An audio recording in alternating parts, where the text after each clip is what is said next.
Hello viewers, welcome to the Australian 2011 10-ball final. My name's Jenkins, commentating here for CueballTV. In the final we have Greg Jenkins and David Rothall. And David Rothall has won the lag and decided to break. Seem to have some issues here with some people playing on the table next to the final. But we should be dealing with that issue quite soon.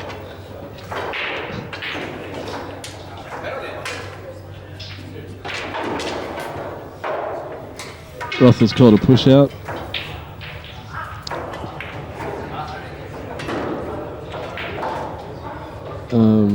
For those of you who don't know, this is actually the Scotch doubles team who playing in Manila. They won the tournament earlier in the year at the Australian 9-ball. So they're both good friends. But I don't think it's going to count for much when a spot to the World 10-ball is up for grabs. Looks like they're thinking about moving tables. Could provide a few issues here for CueballTV because we'd have to reposition the cameras. Yep, looks like they're moving. Hang on a sec, viewers, I'm going to go do some work. Alright, just a brief technical table geography difficulty there. So once again, we had to change tables, sorry about that. David Rothall obviously won the lag and he's just going to re-break. They've decided just to re-break that first game.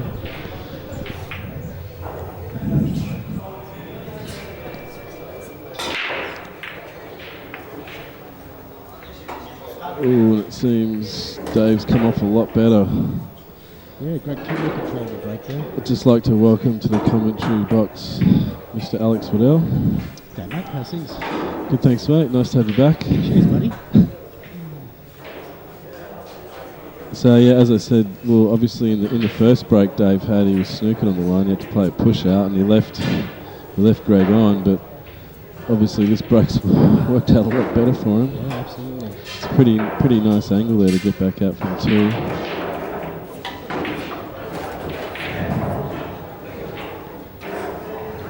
Yeah, we should be in store for a good final. Greg and David won the Australian Scotch doubles. Month or two back in Adelaide, so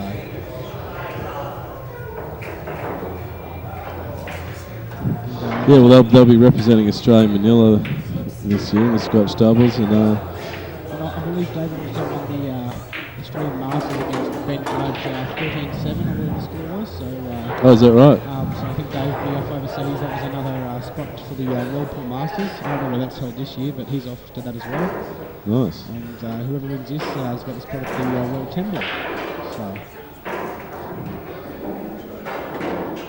Well, the Roth definitely deserves it. I mean, puts a hell of a lot of time into the game. Takes it very seriously. Spends like 3 hours just practicing kick shots. Yeah, exactly. I was talking about that before. When I saw him in Adelaide, I asked him what practice drills he'd been doing, and he said every day, a week before the tournament, he was just practicing 1, 2, 3 rail kicks for 3 to 4 hours a day. That takes dedication, just to practice kick shots for so long, every day. Well, it can be the difference sometimes in a match. Absolutely, yeah. But like Dave said to me, he said it's not just about going 2 rounds and kicking the ball, but going 2 rounds kicking the ball and leaving it safe. Exactly. You know. So. And also, unfortunately, for the ladies' final, because this table is directly behind their table, we did have the CueballTV camera on this table to film the ladies' final, so we've had to move, it to a bit of an angled shot. I hope it doesn't really affect the quality of it that much.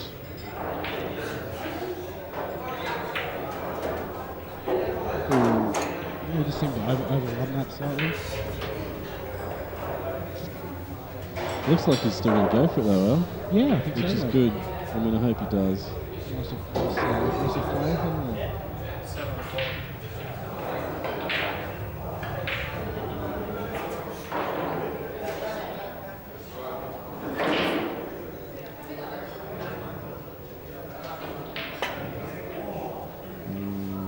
Overcut it.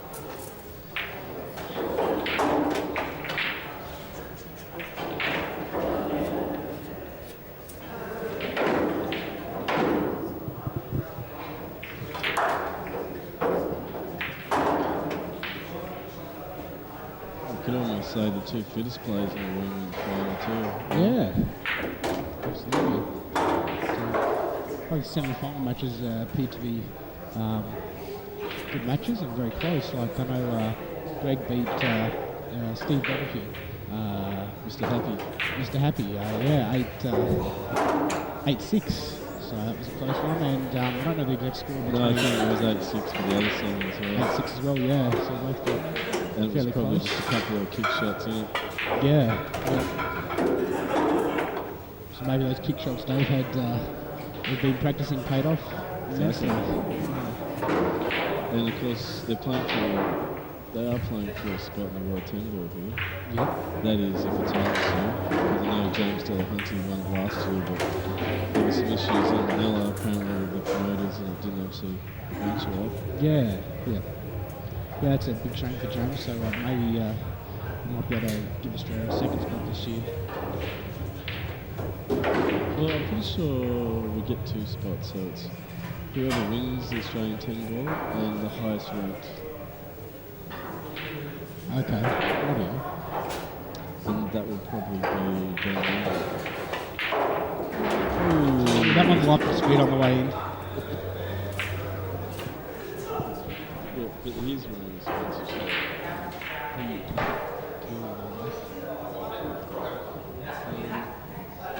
Yeah, obviously, Jenkins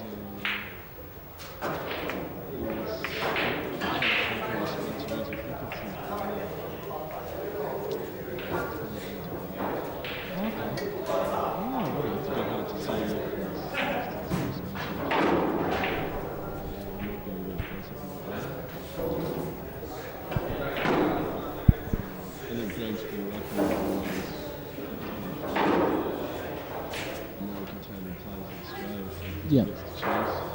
Yeah, he's also sponsored by Kamui. They make great tips. I think they're based in Japan.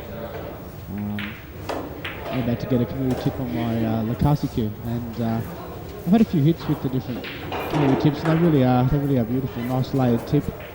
And they're also making layered snooker tips now as well.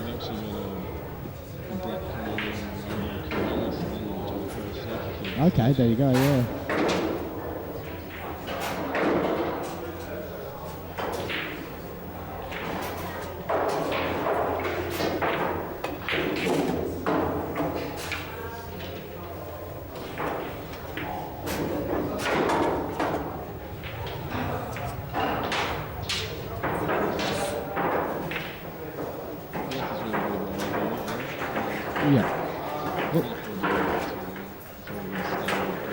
Absolutely, yeah. 3 in the middle.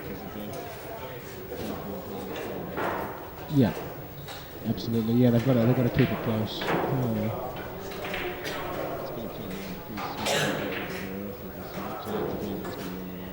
Yeah.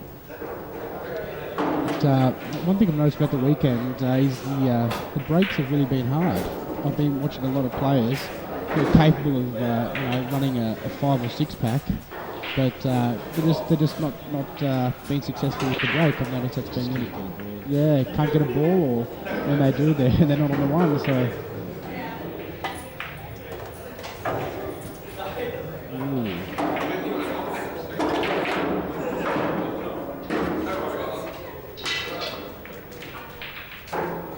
Would you like if you've done sliced it in and maybe kiss the 10? Or?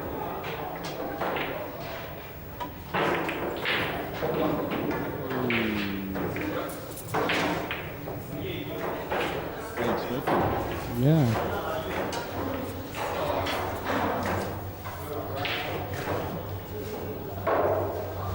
Jenkins with his trademark glove on there. Yes, mate. Yeah, I am. It's good in all conditions. Yeah, well, I got used to playing with it when I was practicing up in Wagga, and just really hot, humid days, and. After that, I just kept using it, and now I've tried playing without it, and I just don't really feel comfortable without the gloves. So I just, like Greg, I play with it all the time now. Yeah, I had a crack on it in Adelaide when we had that really... Oh, geez, that was humid. Yeah. It didn't have what I did. attack each other. It just doesn't matter. So Yeah. I let myself a glove and it got me through the day. But I think it's something I have to get used to. I just don't feel like I get my touch and the cue seems to go through really quickly. Yep. Okay, yeah. I actually like the feel of the cue, it's tactile. Okay, yep.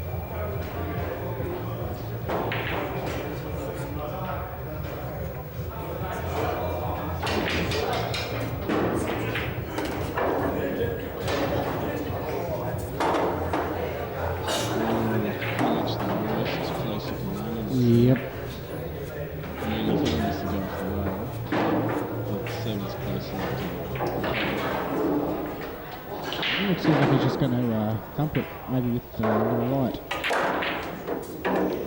Ooh, beautiful. Overrun it slightly, but still should be alright.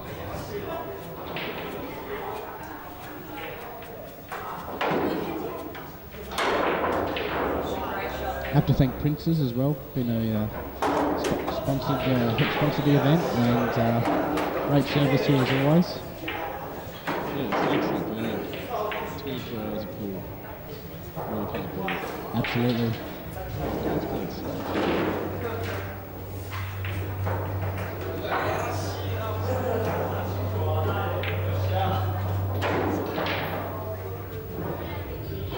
Surprisingly, just goes to show it's a stage once you're on the final.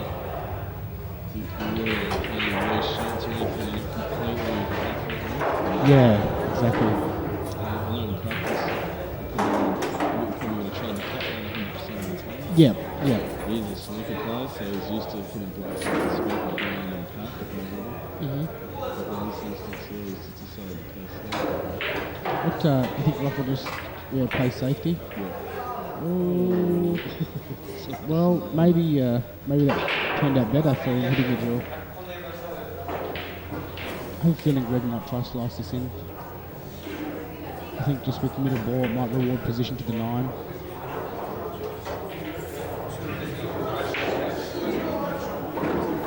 Yeah, I think players at this level realistically will be playing this like should be fairly confident. Even if you've just got to hit a touch left to the side, just go down. Yeah. He's looking at the angle from down there.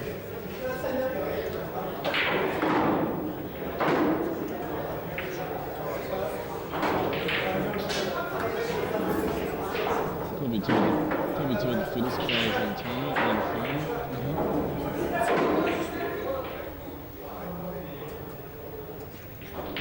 Yeah, he just seems a bit undecided here, doesn't he? If he goes the double, do you think he'll be able to get position? Yeah, if he goes a double, it will allow his growth on the line. He just needs his pocket speed. The cut straight up a bit. So you'd play it off the back rail up to the top and back out middle of the table?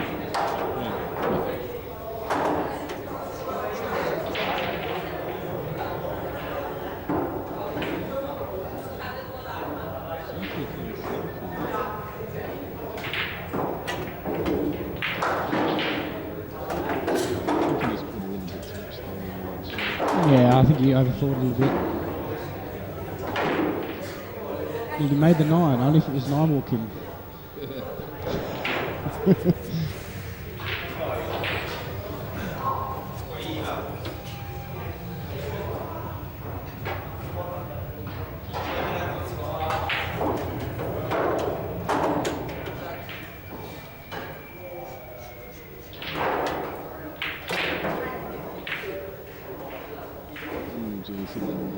Yeah.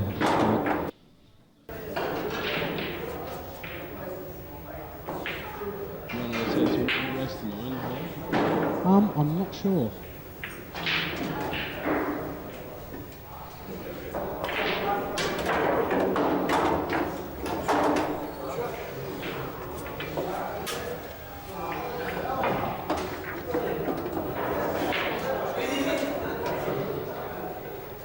It's a score 1-0, isn't it?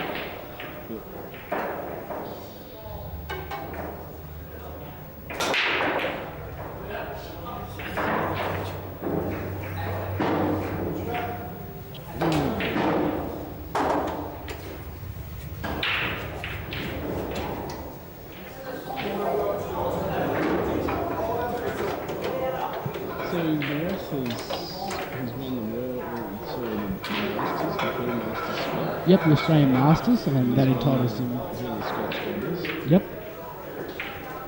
which he's playing with Greg, who's a partner today. Yep. Well, it's only fair that Greg gets to win this.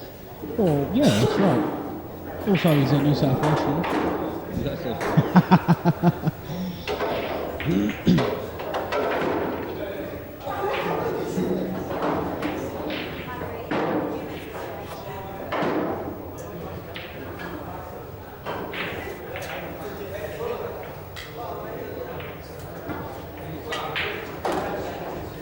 Strap that now. It's been a reasonably easy lucky one. No problems.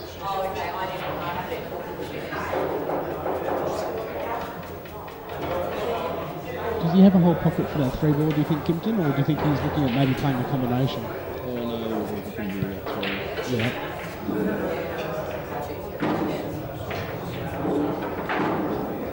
It's been a bit of a dodgy angle. I think we might have to think about just running through, get on this position before.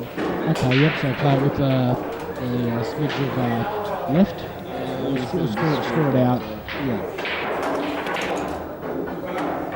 Score it out.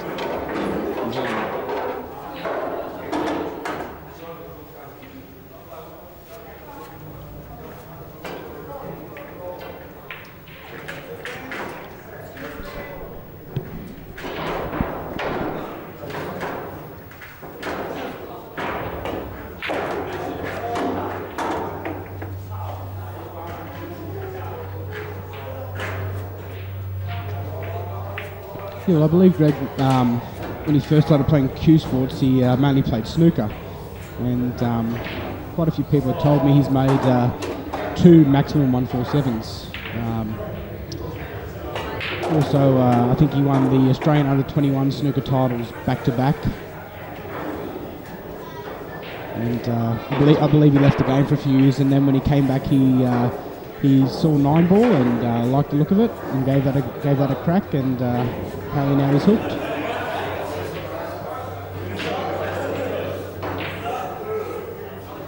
Well, I think he's just got the latitude of maybe having a life as well. I know with snooker it's much like golf. If you want to play it any sort of competitive game, that is your life. Yep. At least when you're making 9 ball, 8 ball or 10 ball.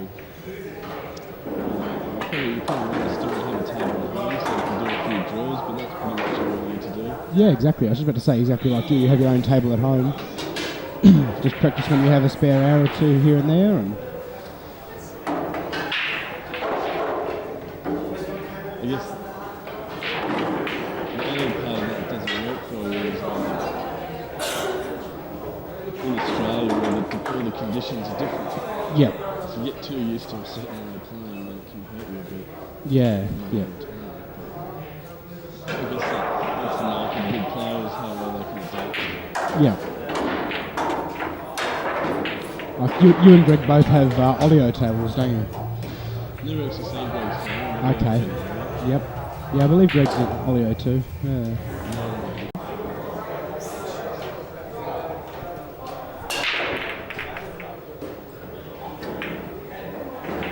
Oh, he's made the 2 and That was great there, right? yeah, That's the power. and a 1.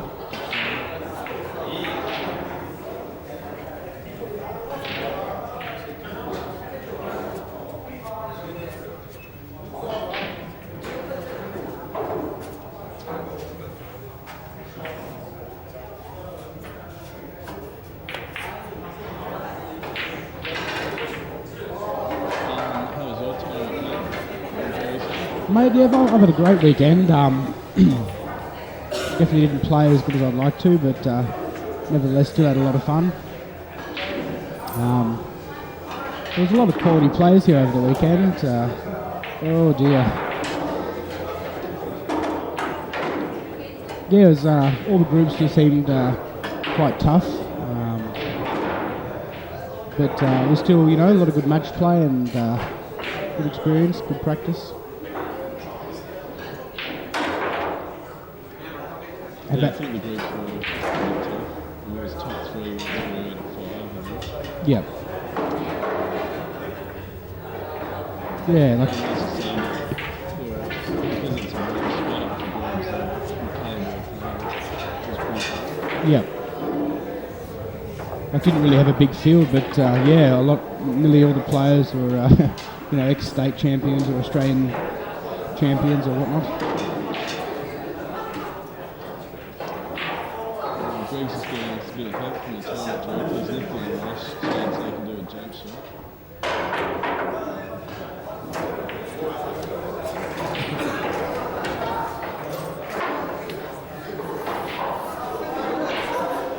Well, not a bad lead there by Greg. I have a feeling he might step to the table being snookered after this next shot. How about you, Kimpton? How'd you enjoy the tournament? Well, yeah, let's just slip the disc during the week. Yeah, mate. I mean, it still showed up. I think a bit of a lead patch too. Yeah, absolutely, absolutely. I got through 2 matches. I actually learned a bit about the physics of it because I couldn't bend over and I couldn't actually play the shots that involved me that. Okay. Yeah, I saw you using the jigger. Yeah. Rothall placement. I had to think a lot about that. Played a lot of shots with the jigger. And especially with braking, obviously I couldn't brake on but I actually did some nice brakes. Just using my arm, I couldn't throw my body into it. Okay, yep. So I actually learned a few things. That was good. Okay, awesome. That's that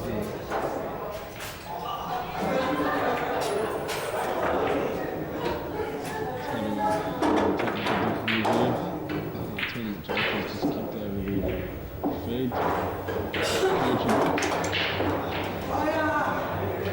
entirely sure what's going on, but Oh, there we are.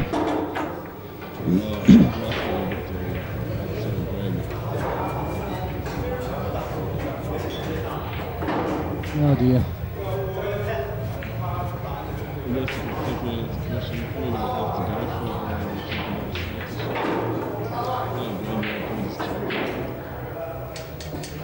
Yeah,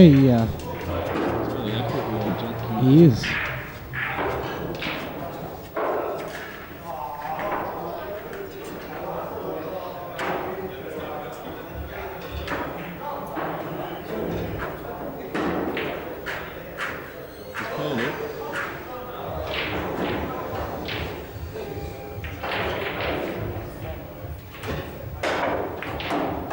Oh, great effort.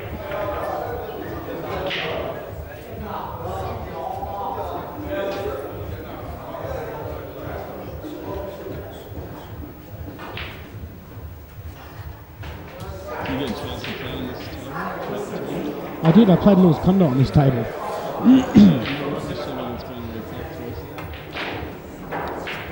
Yes, I think this one has. Not too bad. Not too bad. Yeah.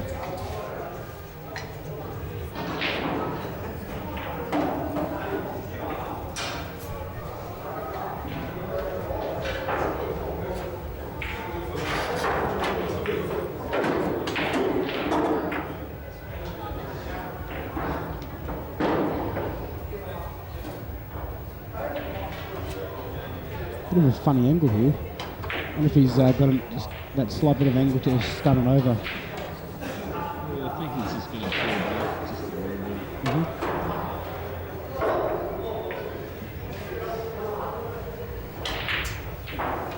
Oh dear.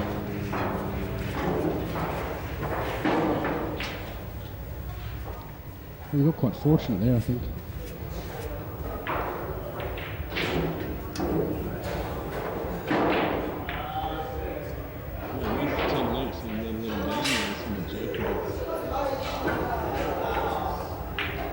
Great shot there by Greg.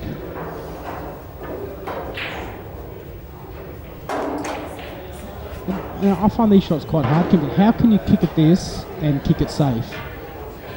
Like, I think you just have to put it dead right, really for right, somewhere in the ball.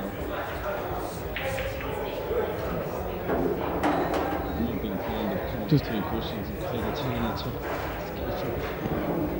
Okay, so he's played it just maybe double kiss here. Oh, yeah, maybe a bit. I mean, he's only just off it. Yeah. Half a centimetre difference in sort of. Yeah, absolutely. Yeah. Should I going back? This is no good. I mean, he's got to hit enough pace to cut and get the right over this side of the table. Yeah. And these Brunswicks are quite tight, but it looks like he's going to play a snooker. Once again, it's a difficult shot to play where the time is quickly. Yeah.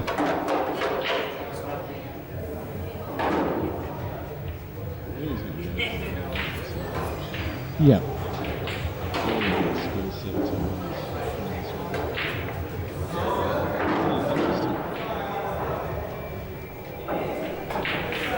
Yeah, I really thought he would have had a dip of that. Kimpton. Yeah, difficult to say for the rest of them. Yeah.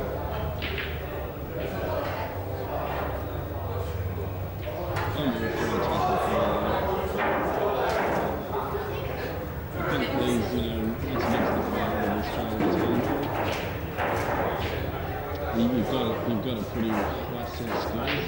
Oh, yeah. Which include just running like that and just like that. Obviously, safety is a very important part of the game. If the game's going to grow in Australia, it's the uninitiated that have to appreciate it. And we can sit here and enjoy a good safety battle. The people who are new to the game, I just want to see people force some shots in different situations. Yeah, yeah. Long shots, big deep screw shots, stuff like that looks amazing. Thank you for watching. There's some video footage on CueballTV, actually, the best shot of the Okay. I love that shot Jake McCartney did, sneak it on the black. Yeah, that's a kicked it in one rail, and of course the English two-shot tables are fairly tight pockets, and the way he kicked that in, it went sweet as a nut, and it looked awesome. Yeah, but there's no real incentive to play shots like that. Yeah. The incentive obviously is to by choice, but I guess what I'm saying is, in snooker there's an incentive to go to different shots. Yeah. Make sure because at 70 or 75 you shots in the back of players' minds, well I can make sure I'm in the front and I can go for a 147. 147,000 players is a big incentive to actually go for it. Yep.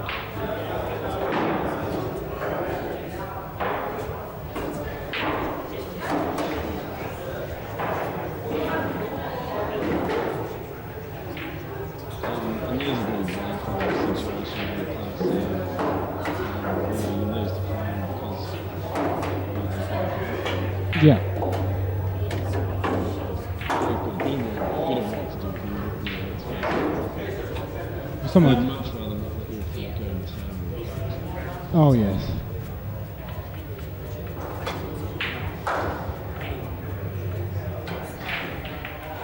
So how did you find the tables running over the weekend, Kimpton? You find that pretty nice, or? Difficult for you to have a play. Balance was quite quick. I really played on my table. Okay.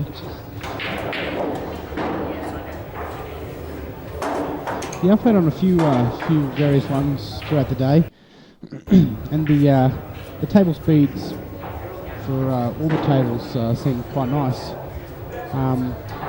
But I've always found here that the pockets are quite tight.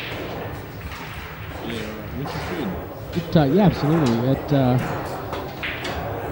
makes you just try to stroke that ball just so much more smoother.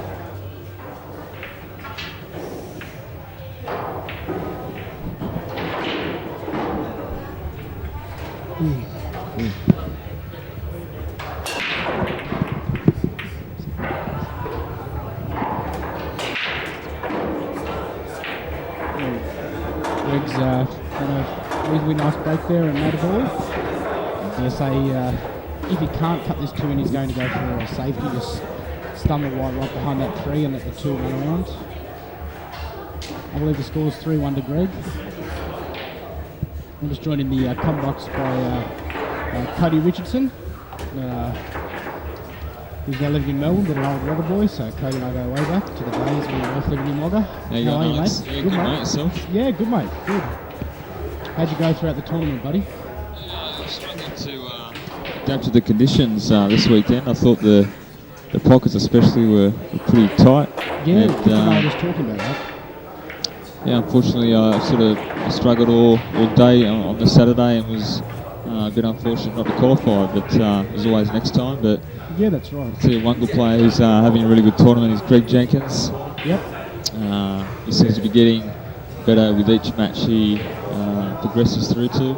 And as we see in the final here, I think he... Unfortunately, he's just gone in off there, but as I was saying earlier, I think Greg has a commanding lead here in the final. I'm not sure what exactly the score is, but 3-1 to Greg. But so David really must need this one to keep in the match for the time being. He really does need to just relax, take his time, and put the 5 remaining balls here. This could be a big turning point to David Rothall with Greg going in off with that. Absolutely. When you look at the score line, counting this frame either 4-1 or 3-2, for David, for the sake of 3-2, it really is a big frame. Yeah, it's a massive turnaround, especially with the winner break format. David Rothall is certainly the sort of player that can put 3 or 4 racks in a row. Absolutely, yeah, they both are. Another thing we were talking about earlier is the break. I found the break really hard over the weekend. How did you find the break? Yeah, it's certainly different to 9-ball. I think it takes a little bit more skill in 10-ball to pop balls off the break, but the good players like David Rothall and Ben Noonan, I've sort of studied their break over the tournament, and they don't seem to be having any troubles with it. So maybe it's something that we should look at to try and improve on. Yep. Yeah, I was watching Ben Noonan break earlier actually, and he really does smash the pack. He really does. Very powerful break. Yeah, he does. He has a great break. So he seemed very successful, and he obviously very accurate, hitting the break so hard and still stopping it right in the centre of the table. Well, I mean, I've watched him throughout the tournament. Nearly every frame, he's sort of putting 2 or 3 balls off the break. Yeah. And I mean, it has to make the game a lot easier if you only have to put out 6 or 7 balls, not 10. So then we see Dave pop the 10 ball, cuts the deficit to within 1 now as it opens.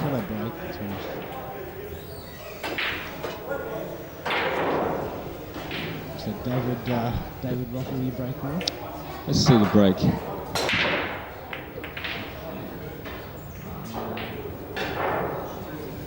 Looks like it's a dry break there. And the balls are spread nicely. So you see Greg pop up off his chair nice and quick there, ready to go. I think he was quite excited when he seen the layout there. I think the most tricky ball is actually the one. Yeah.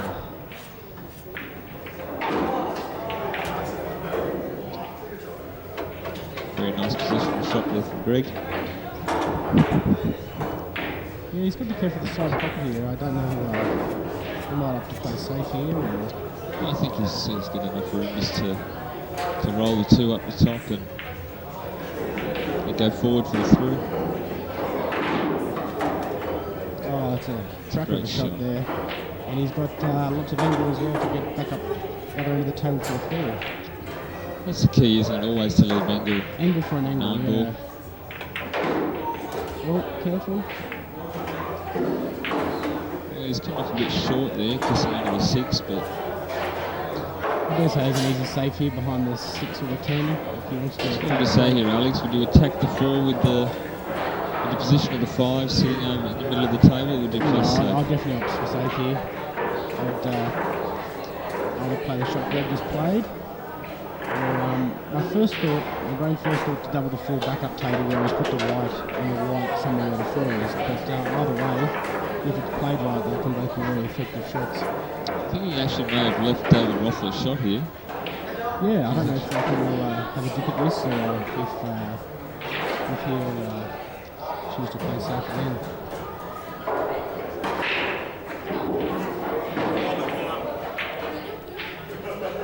One thing I've noticed with Dave, you know, he's the sort of player where he's not sure about a shot when he gets down.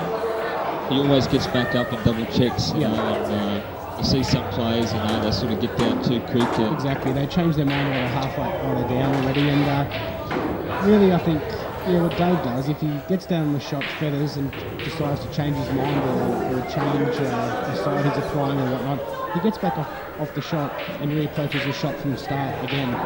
And that's one thing I definitely like about Dave's game. He also thinks very methodical. He takes his time and positions the ball nicely.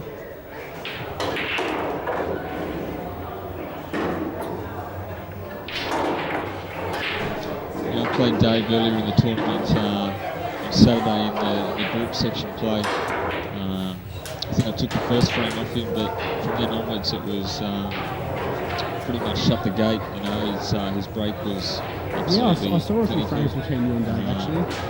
And I think I probably got two or three shots. You know, the next 4 or 5 frames. So he's the sort of player, if you get a chance, you know, you've really got to capitalise on the chances because this guy really doesn't give you much of an opportunity once he gets rolling. Yeah, if Dave gets in the zone, you know, when you do come to the table, it's more than likely you're going to be in a snooker or so. It's a bit of an awkward position here. Yeah, I think he's going to play with a little bit of bottom side. Yeah, it's a pretty good shot there.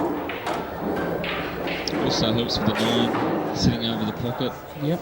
Makes position a little bit easier. Yeah, all he needs to do now is just roll the 8 in. Yep, what's it on the 8 to come out for the 9. Would you play this with any left-hand running side at all, or you just? No, I don't think you need to, Alex. I just think you need to play just top through the ball and just roll it in, as he's done now. Like I said, the 9's over the hole. Yeah, I think he did play touch of left on that. Guarantee himself slightly better angle. And also you can tend to more drag the right instead of using middle ball with touch of side. So Dave has the 9 and the 10 to go, and all of a sudden it's a different ball game. As I said earlier, you know, that the in-off from Jenkins has proven to very costly because it looks like it's about to go 3-all with Dave to go.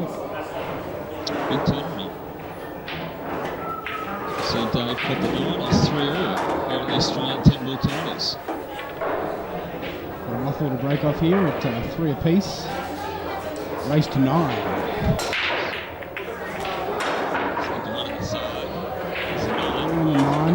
The white got kicked there, but a bit unfortunate he's not on the 2. So Alex, tell us a little bit about your background.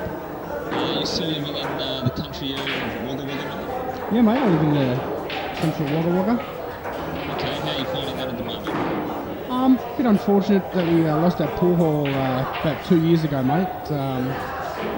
So there's not very many American tables left in Wagga. A few of my mates have some, so we get a couple of times a week. Excuse me. Get to have a bit of practice on the American tables, but other than that, play a lot of snooker. I find it helps my potting abilities, but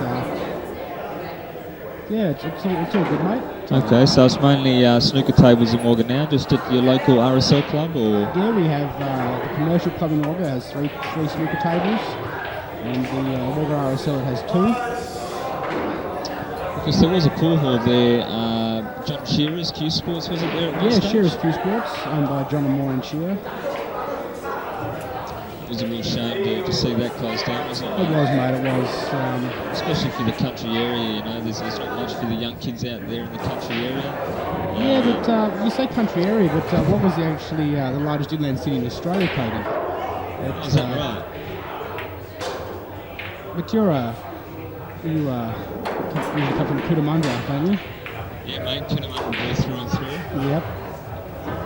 Remember the days of the old man taking me down to the pub to play on the pub tables. Okay, yep. But, so that's where you started your game? Yeah, mate, I started my game just in a pub, and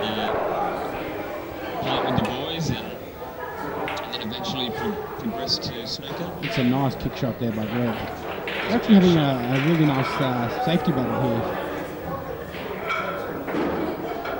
But 3 apiece, and who'll be the one to have the first decent chance to finish the rack?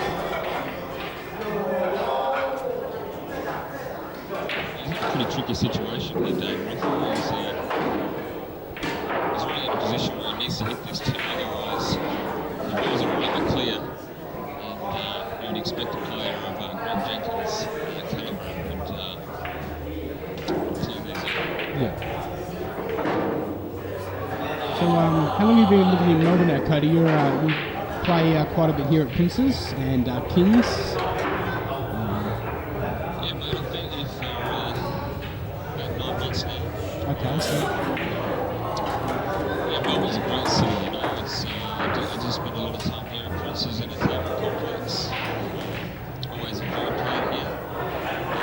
They really look after their players, and it's just a really good environment to be around here. yeah, thanks again to Prince's for sponsoring this tournament. I think they put in $1,000. Yep, they're always very hospitable and their staff are great. But you know, Melbourne, we're very lucky to have Prince's and Kings, which are 2 venues open 24/7, both with at least 15 snooker tables each and 10 American tables each, minimum. I don't know the exact amount of tables, but very lucky, to have 2 24-hour venues in Melbourne. It is great. There's nothing better than in the case of night at 2 o'clock in the morning, big fella, and you feel like a game of 9 ball, so it's it's great. They're both 2 great venues, but as we know, Prince's is the main hang out with all the big major tournaments out here. Yep. I really enjoy playing at the tables. They go up to the tables. I think they've confirmed reformed 4 new tables for the tournament. Yep, that's right, and more to come.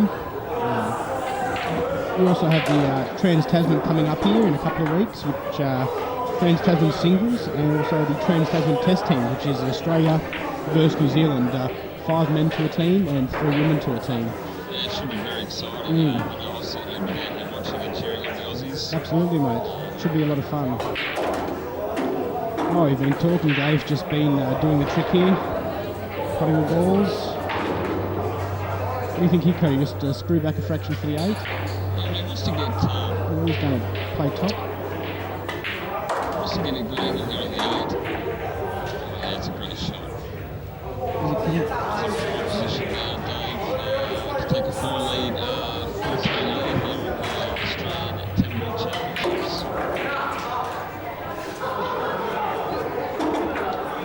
Yeah, Really taking this match from his He found himself down early. Yep. As we've seen throughout the tournament, and let the never say die attitude.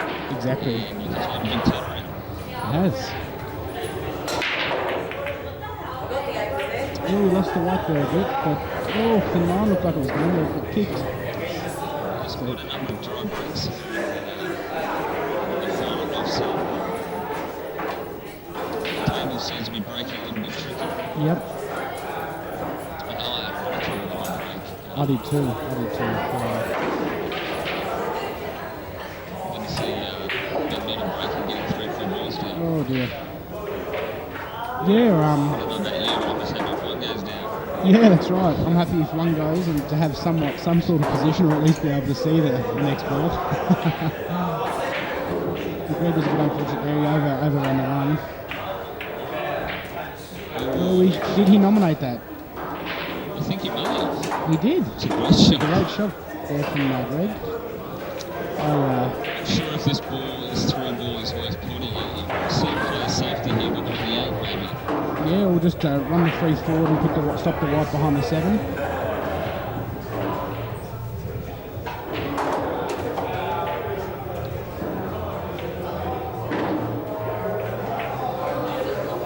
Alex, you might be able to tell me there's a new venue in Sydney now called City Heroes. Yes, mate. George Street, is it?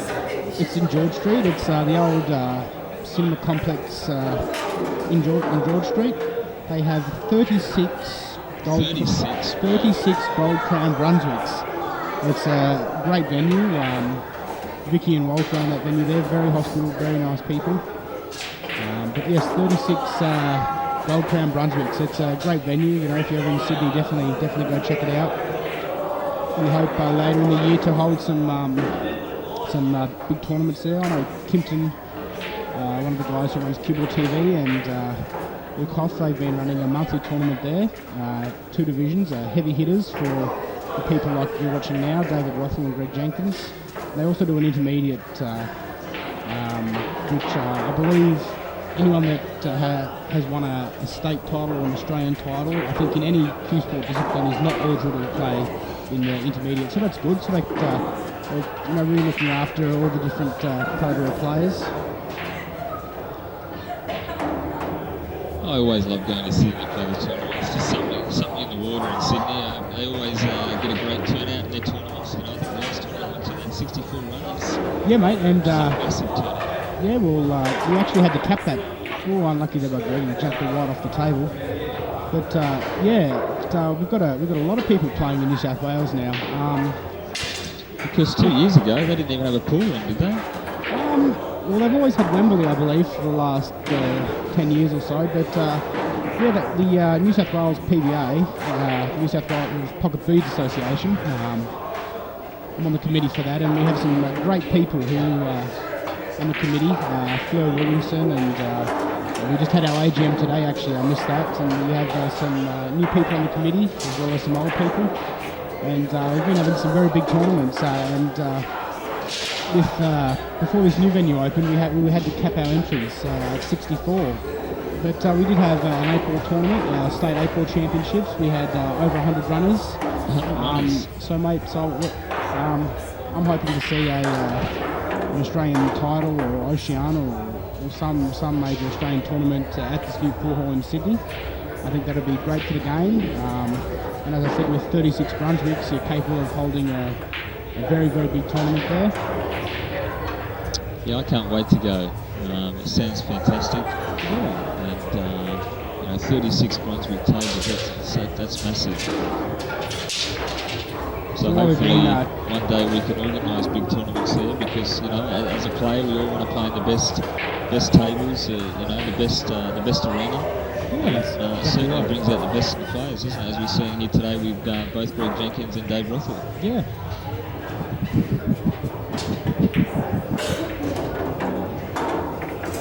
Well, we've been chatting away here, Cody. Looks like Rothall has just been doing what he does best and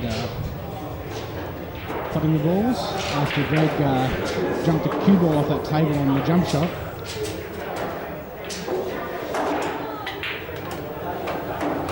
This guy just makes the game look so easy, doesn't he? Sometimes.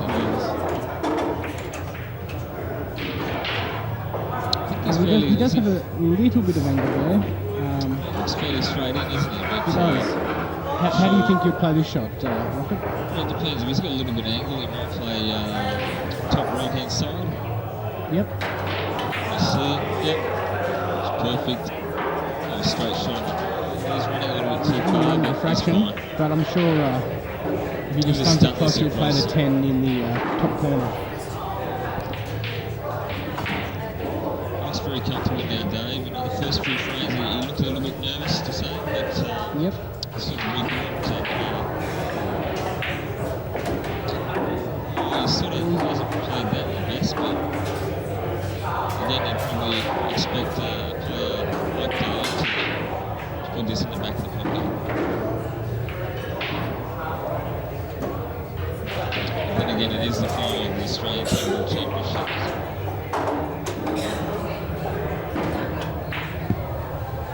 Oh, he's missed. Oh dear, oh dear. Can't believe he's missed that.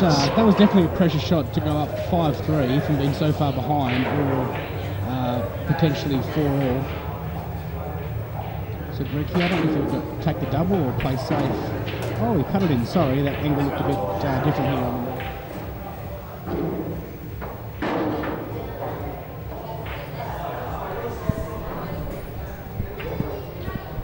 Oh, right, we've got Greg to break here. I believe it is 4 apiece. I think you may be right there, Alex, but as we've seen in the final frame, the nerves of Dave Rothall shooting the 10 ball and drawing it and leaving it on It was a for tricky Greg. shot, I do believe, Cody. Like, it was tricky because it also had a lot of pressure attached with it. And, yeah, just, you know, as I said, a lot of pressure because it was, you know, either 5-3 or 4-all. And the script says 4-all, so there you go.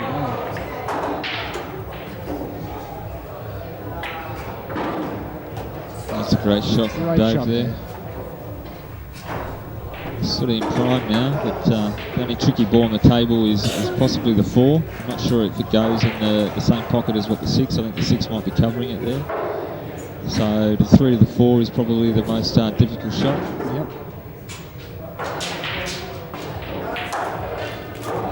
We have the women's final playing on the table directly behind what you're watching here, and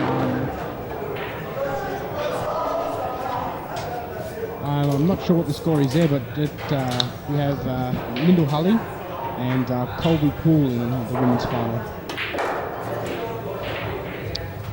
I think Lyndall may be in front in that match there. I'm not exactly sure what the score is, but we'll try and update you with the scores as the match goes on.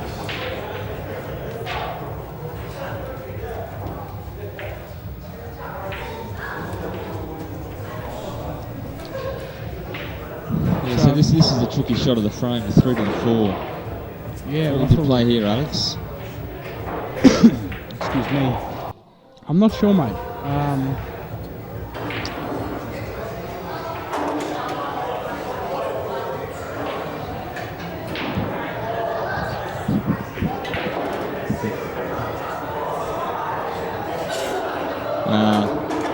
It's a pretty fair shot there from Dave Rothall. Rothall. Combination by the looks.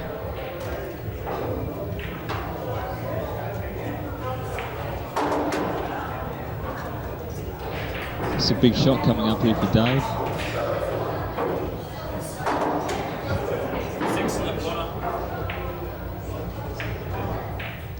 Is it true that both Dave and Greg won the Australian Scotch Doubles Championships? Yes, that's right, mate. And they're off to represent Australia in the what do they call that? The World Cup of Pool, is it? The Scotch Doubles?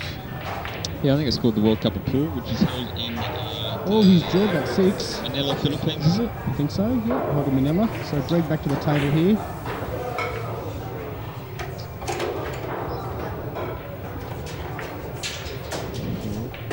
Yeah, we just got confirmation from the tournament director, Miss Margarita Lopez, that the score here is 4-all.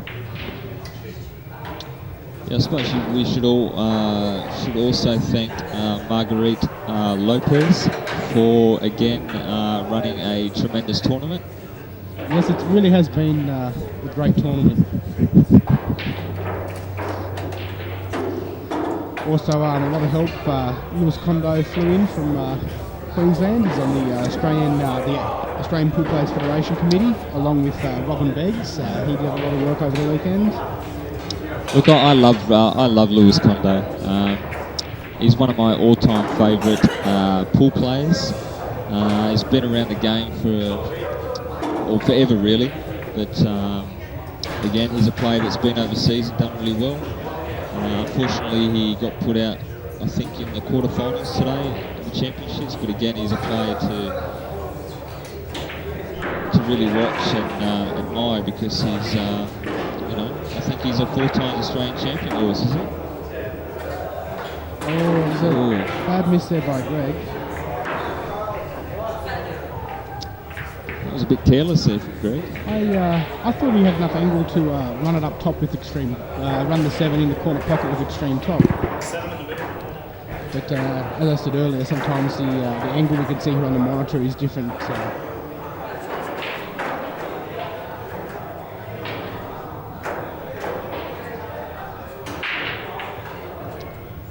It's a pretty tough shot here for Dave. I think it's pretty straight on the 7 and the 8 ball is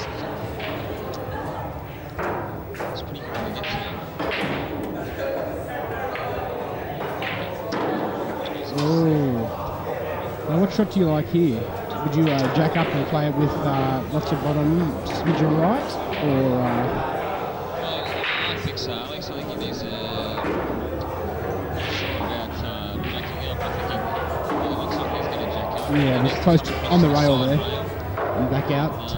Hopefully he should be in a position to. Greg's proceeding now. We've seen a couple of misses in the last couple of frames. I think the tension is really starting to get to both players at the moment. Mate, it also is really a big day for them. Playing virtually constantly, all day.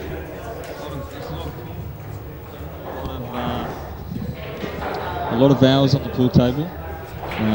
We started at 10 o'clock in the morning, Saturday. And, 2 days of pool for about 10 hours a day. It's tough,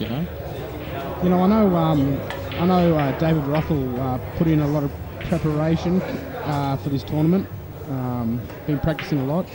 I do believe Greg has been practicing a fair bit as well. So, as Kimpton said, it's definitely the two fittest men in the final.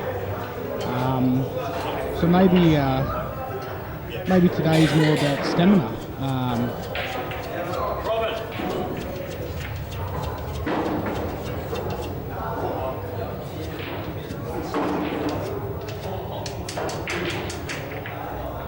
Greg's left in a pretty tough situation here. He's electing to go for the jump stick.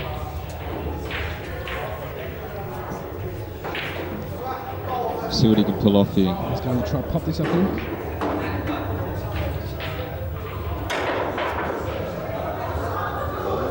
Fortunately, he's collected the 9 on the way down. There you see our So head that is referee. ball in hand, isn't it, Alex? In 10 ball. That's right. When a foul is committed. A foul's committed. It's ball in hand to the opponent, which in this case is David Rothall.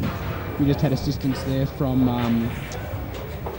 Robin Beggs, the head referee.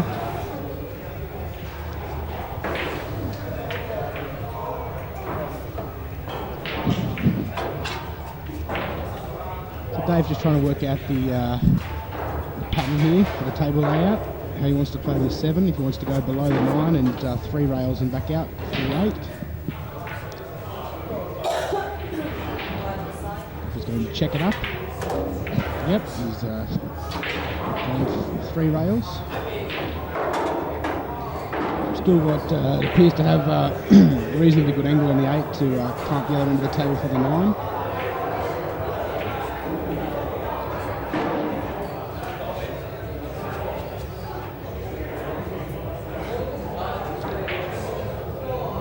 Another good player who had a fantastic tournament was quite a young player from Prince's, snooker player Steve Donahue. Who unfortunately lost to Greg in the semi-finals. That's right, yeah. Steve, he played really well all weekend. Yeah, no, he's a good kid. He's a great player, and no doubt if he keeps playing pool, 9 ball, 10 ball, then the results are going to definitely come his way. Absolutely. But,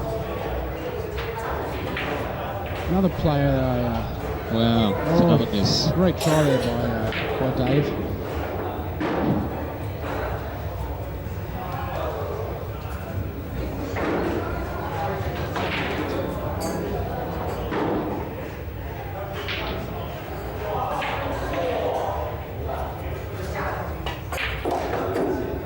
Sweet putt there by Greg. Nice shot here on the 10.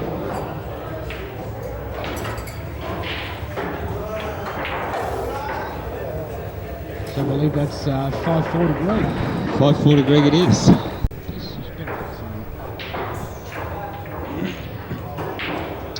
Here we are with Greg to break off, leading 5 racks to 4 here at the Australian 10 Ball Championships.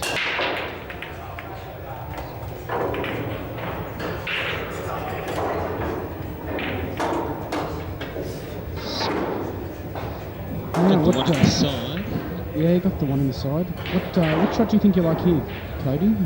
I think safe. I think he's going to just try and clip off the softly and maybe hide behind the 8 here.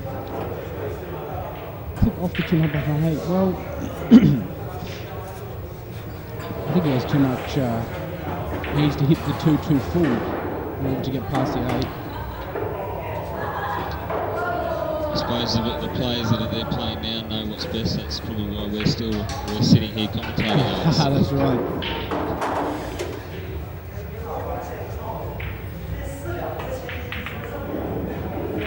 Wow, Well, that worked out quite well. That is a magician at work.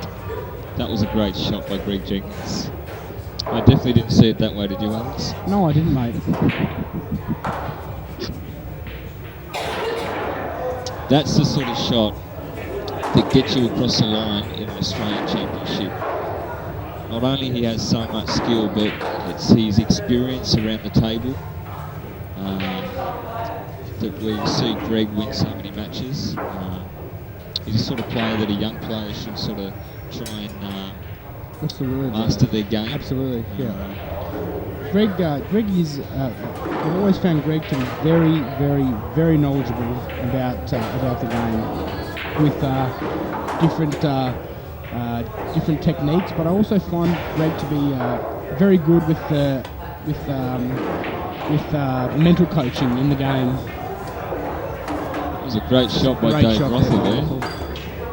Yeah, I find Greg to have a great mental attitude, and he's also a terrific coach. He's given me some of his time and helped me with a few mental aspects of the game. I recommend Greg, definitely if anyone needs some coaching. Greg's definitely the man. How did you go in the tournament this weekend, Alex? Yeah, mate, I struggled. I struggled a lot, but learned a few new things and still had a lot of fun. So see, that's the key, isn't it? If you can come to a tournament and leave at the end of the weekend, whether it be learning something new, a new shot or something, it might be a loss, but in a way that makes it a win. Well, that's exactly right. As long as you come away from the tournament learning something, then that's definitely a positive. Every tournament's a win if you can go away with learning something new.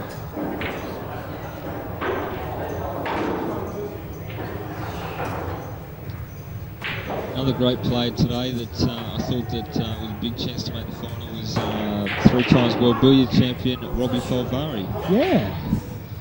But unfortunately, he went out straight sets today.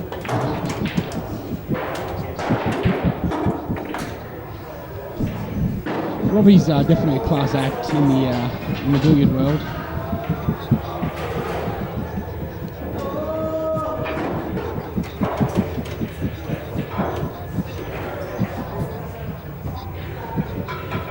Very, very good, English billiards player, and also a brilliant snooker player. But unfortunately, Robbie didn't really fire up today.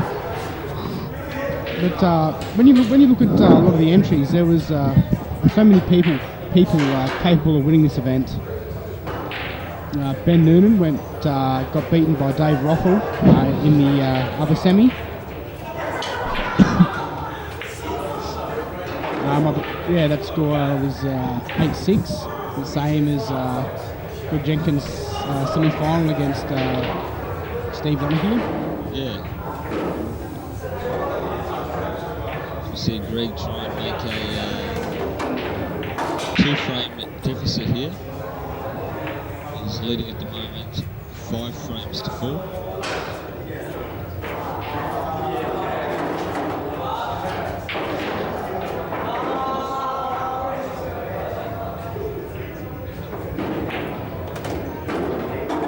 Oh, Greg has to be careful here. 7 here.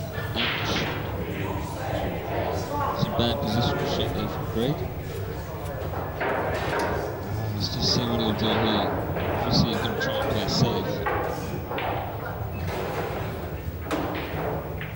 Oh, sorry if I got a bit quiet here. I'm getting a fabulous massage from Annette Clifford from Cessnock in New South Wales. She played very well this tournament and made the semi-finals. Got beat by Colby Poole. That was in the women's event. Isn't it great to see a big turnout in the ladies this weekend? Mate, it's great. It really is. a few from South Australia and a few from New South Wales, so it's great to see. Yeah, no, it's great to see. Every tournament I go to, it seems a bit more females taking up the sport, and it's great to see them all here listening out today in the tournament. Yeah.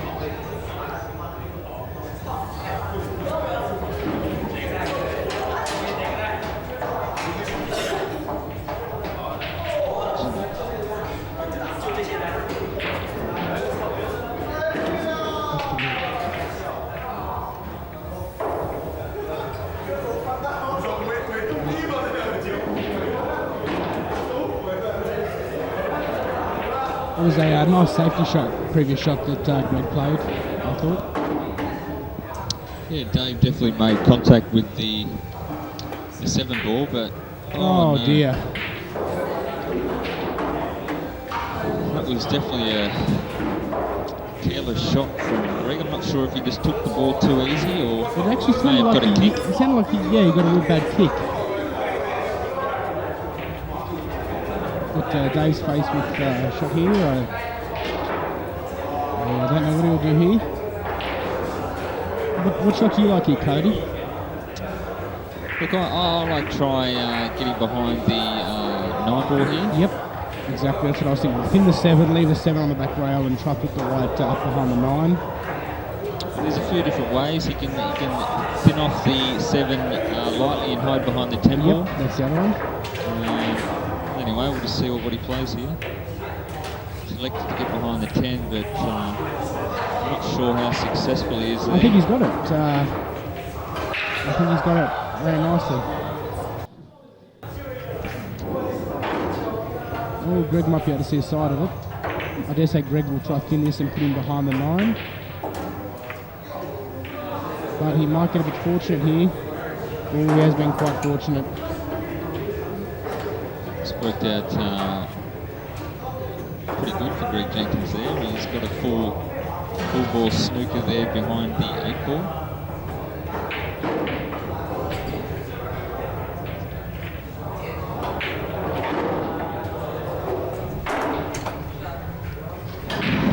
Oh dear, I think David just saw what. Oh, he's got quite fortunate there. Just about 10 ball, but I think David just hit what he could on the 7 there. Well, the ball was actually on. It was. If he hit that harder, he might have been. I always thought he was looking at a full ball snooker, but It shows we sometimes see some different angles here at the monitor that we're looking at.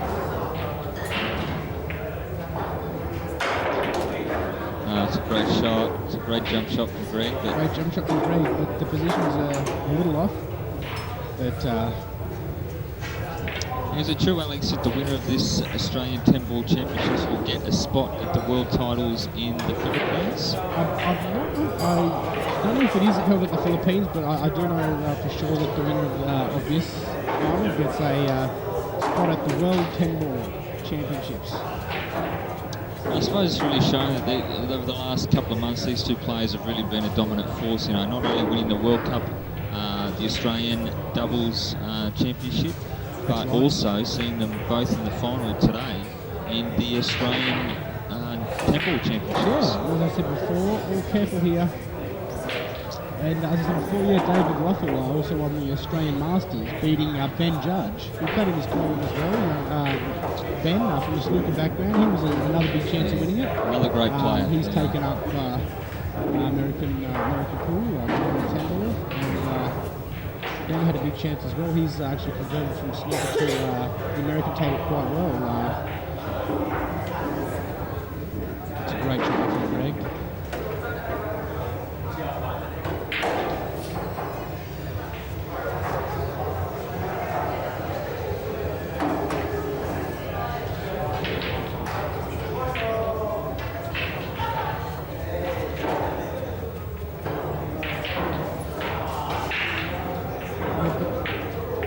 Dave just doesn't seem 100% confident on what to do here.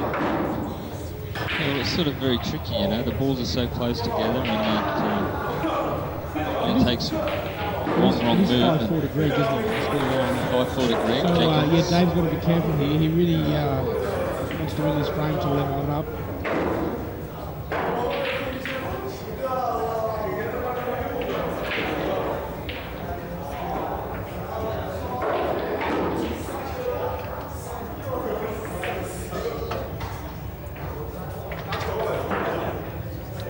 think Greg's going to elect for a bank shot here. I believe so.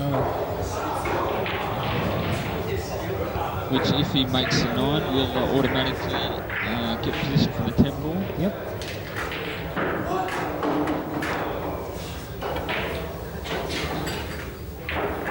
Well, he's playing He's as playing on the a... pro side of the pocket. Again, that's experience, you know. It's, Absolutely. It's played to obviously pop the 9, but if not, to get safe and hopefully get behind the 10. But as it stands, it's still a very good shot in a very tricky situation for Dave Rothall here. Yeah, it's still puts Dave in a tricky position.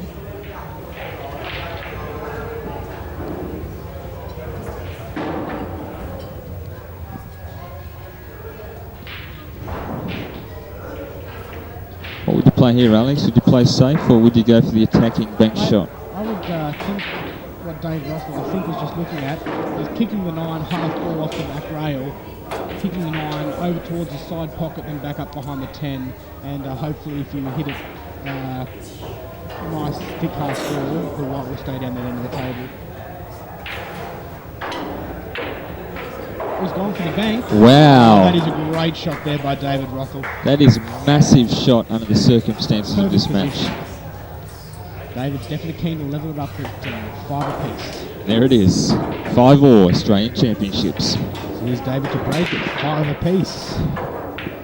Made the 1 into the side there. He's not on the 2.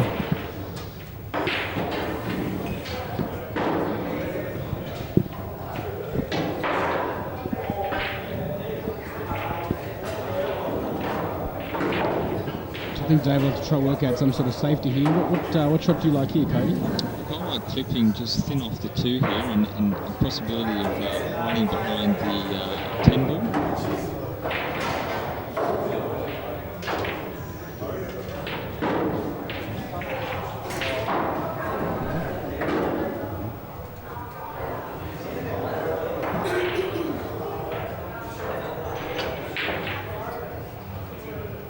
Looks like he's going to try to hide the Cueball behind the wall of balls over there. Yes, That's a great shot. What do us commentators know, eh? Make us look silly here once again.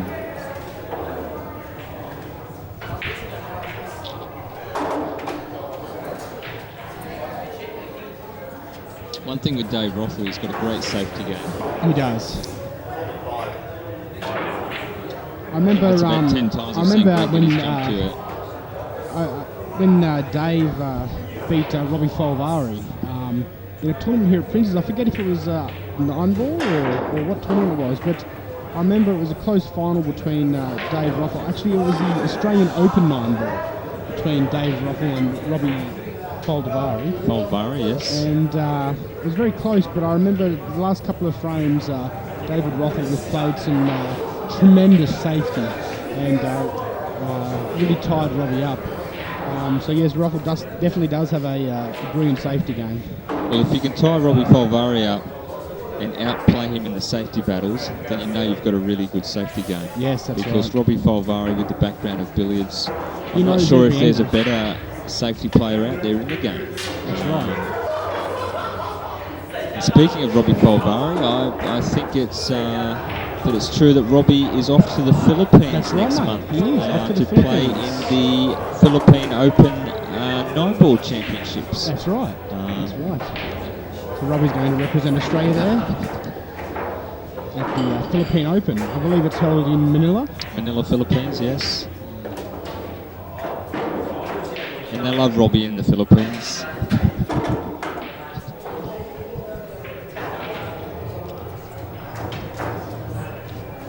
They even told me in China, when he was the head billiards coach in China, They literally, rolled out the red carpet for Robbie Folvari. He gets off the airplane. He's a celebrity in China. He is very popular in India as well. I believe Robbie is the official coach to China for billiards. Yes, that's correct. And Yes. that's a very big position to have. Of course, billiards and snooker. Very popular in Any cue China. sport really is quite popular in China. It's really become an Asian sport now, hasn't it? What, A lot of Asian, 9-ball? or 9-ball, 10-ball. Filipinos is very, very big in the sport of 9-ball over there. Yep, the Philippines is very big. It's reasonably big in Thailand, but I find snooker's also very big in Thailand. I think Thailand's more renowned for snooker, but certainly the Philippines on the 9-ball scene is very big. Yep, I know a lot of Australian players have been over there and have lived over there for 3 months. They've said that it's improved their game a lot just by playing in that environment. And it can only help your game. Playing against those great players all the time.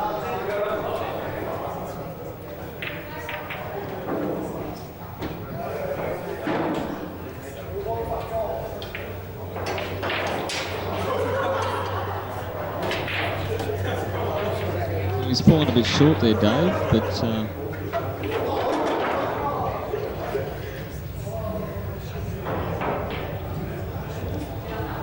he still should be all right. The problem here is not potting the 7-ball, it's getting position for the 8 because you're running up and down the table.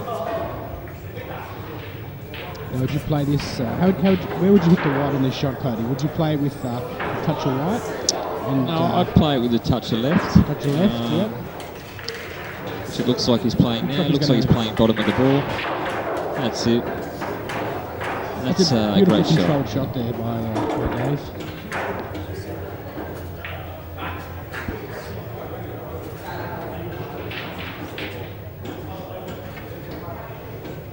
We have quite a few spectators here. I'm just trying to count, but I think there's close to about... There's a couple of hundred here, I think, watching the tournament. It's great to see a big turnout.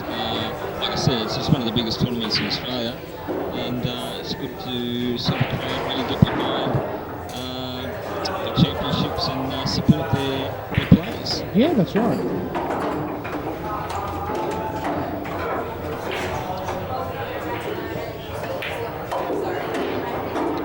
So that's us, I believe, 6-5.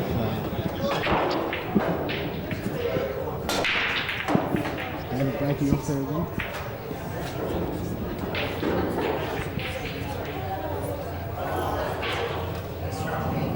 So another dry break there. I think that's about the 4th one in this match. As we've talked about so many times already, the break really has been tricky for a lot of players in this tournament. That's a great shot there by Greg.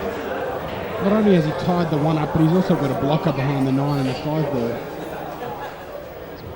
But, unless he can get between the 9 and the 5, I do believe it's a very hard kick shot, and maybe easier to jump it.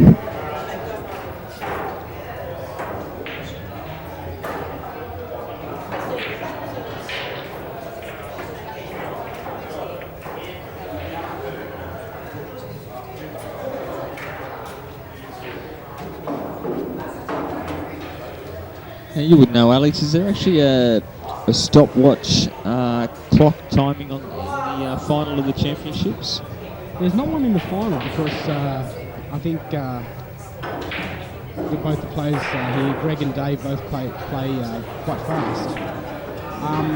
But I believe the WPA rules are, which of course we use for these tournaments, are that if somebody's finding a player to be playing too slow, they can ask for a stop shot, a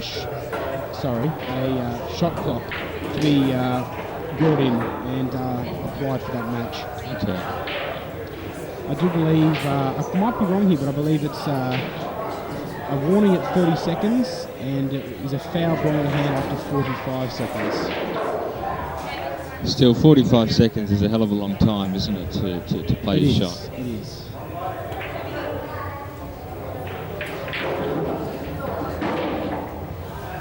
Wow, that's a great shot.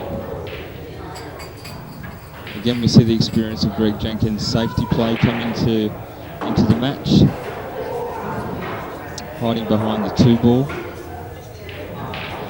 That's another great shot. Do you like the... Another rule spectators might not know is if you foul 3 consecutive times, that is a loss of frame. That's right. If you warn your player after the second consecutive foul, if they foul a consecutive 3rd time, that is loss of frame. So I'm just looking here. Even though Dave is a great kicker, but I would not be surprised here if he fouls again because the 9 and the 5 are taking the 1-rail kick from to the right. Oh, there's a great shot. Nice masse there by Dave. Yeah, it was a great shot by Dave Rothall there. I just like thinning this one as we look on the left and leaving the rod up behind the 10. Oh, he's collected that a little bit thin there. A bit too thin. So this is a bit of a tempter here for Dave. Long one. If Dave can knock the one in, he's got prime position on the 2, and all of a sudden it becomes an easy layout.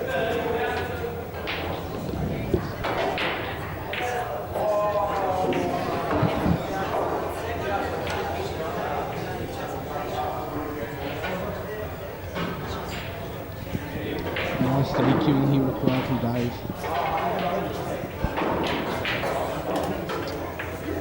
Great shot there from Dave. You see he's got not perfect position for the 2, but again, shouldn't have any troubles here.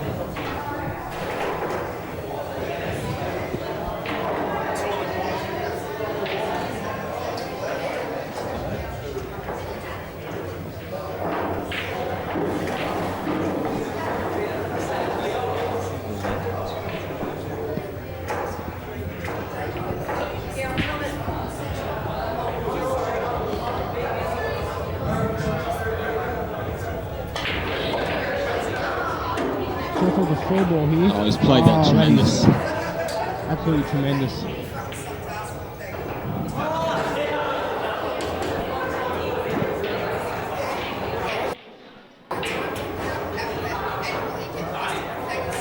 Princess is really starting to fill up here. The other tables at the back part of the room really are filling up. It seems to be quite a popular venue here, Alex. I know last night playing here, it was chock-a-block full of people playing. So That's obviously right. it's not just the players that enjoy the venue here. It's you know. Yeah, well, they have as we said, they're open 24 hours, 7 days a week. I think they have around 50 tables here. They've got internet cafe. 24-hour bar service. So any of you spectators that are in Melbourne that feel like a game of pool, Princess is a place to go. Yeah, mate, Princess is great. Yeah, we're people visiting Melbourne. Princess is in the suburb of Carnegie, which is south. It's on the Princess Highway, about 12 k's from St Kilda. Yep. And as I was saying, yeah, they have a full licensed bar, 24/7. They have hot food varieties, hamburgers, hot dogs, pie, sausage rolls. So they really do have a lot of things here. They have table tennis, an internet cafe. They have two-shot tables, the English small tables. They have some fabulous snooker tables, and of course the American 9-ball table, Brunswicks, that we're watching right now.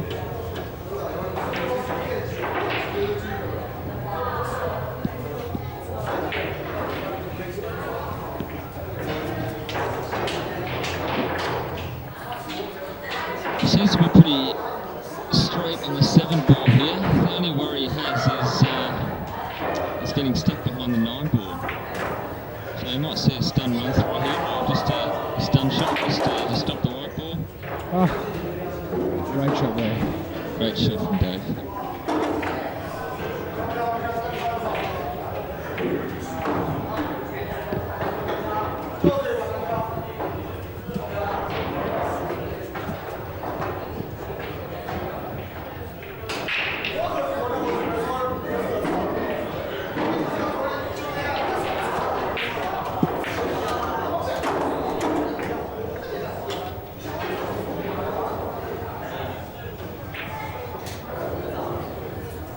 The 9 here to the side.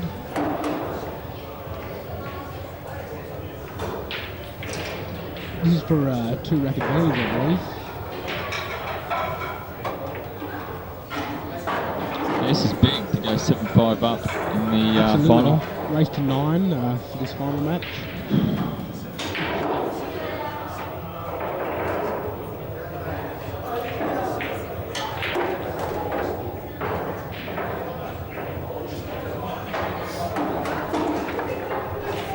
think the problem on that 9 was he was quite straight, but I'm sure Dave would rather playing his shot than let Greg play this shot. Oh, definitely. Any shot at the 10 ball is good, and player of David ability should really pocket this, no worries at all. To take a 7-5 lead at the final.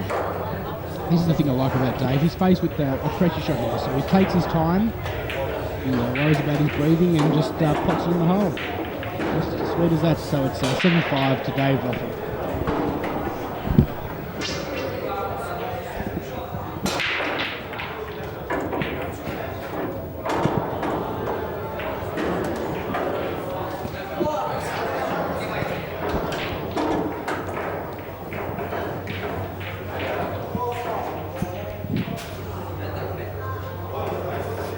As we continue back here in the Australian Championships, 10 ball, Dave Rothall has just broke and is leading 7 frames to 5.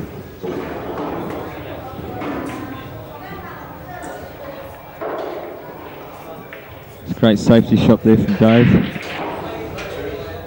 Greg is left to kick at this 2 ball and hopefully pocket it in the centre pocket.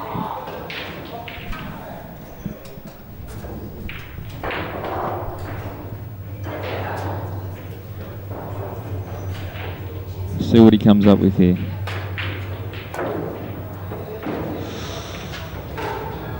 Unfortunately, he's missed the 2 and will be giving away ball in hand. Greg really needs to get a frame at least. He really needs to get this frame under his belt if he doesn't, if Dave goes up 8-5, Dave will be on the hill. It's a big lead to chase, isn't it? 8-5, race to 9. That's right. So Greg definitely needs to win this.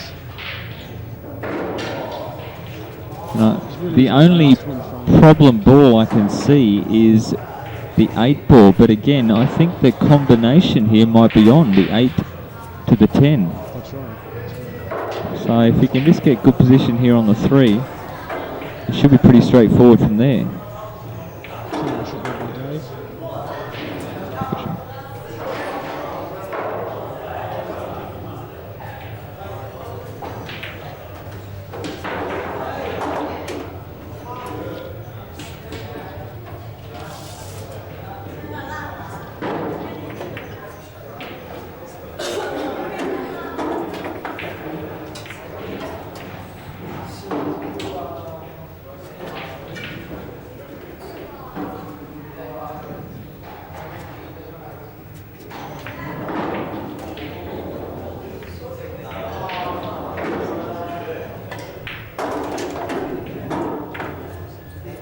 May have gone too hard here.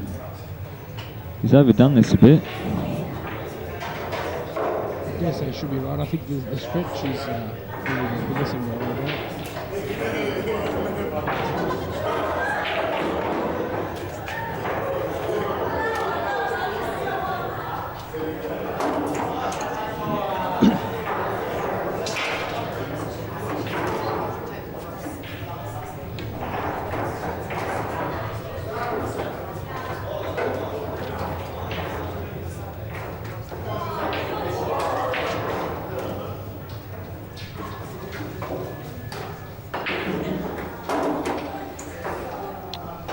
Just been informed that Lyndall Hulley is leading 6 frames to 3 in the females. He's on the hill now, is he? 7-3. Race to 8. So we will definitely keep you informed on the progress there of the Australian Ladies 10 Ball Championship.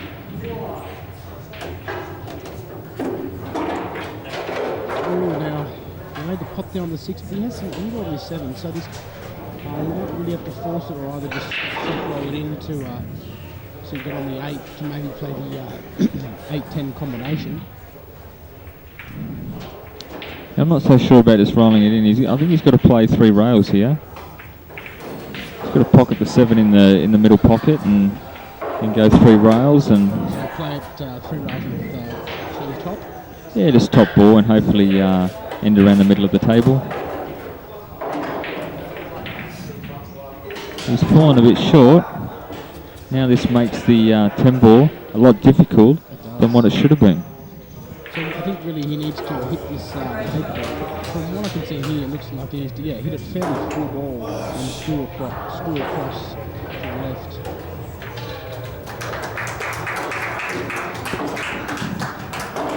It appears Lyndall Holly has just won the women's final, 8-3. So congratulations to Lyndall. Congratulations to Colby.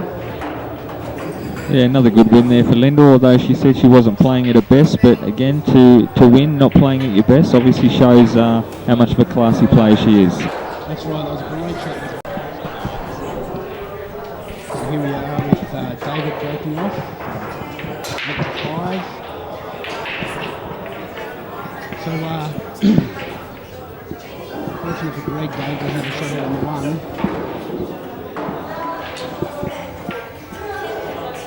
Oh, but it was a dry break, so it's very unfortunate for him.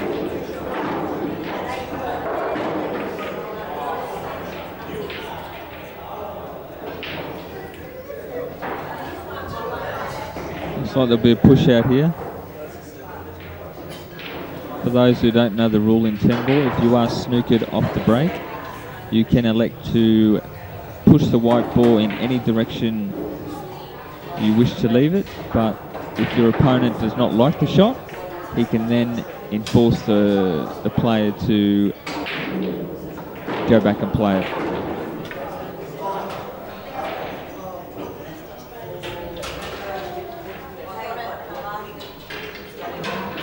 This really is a tester here for Rothall with that Piers and White hard on the rail.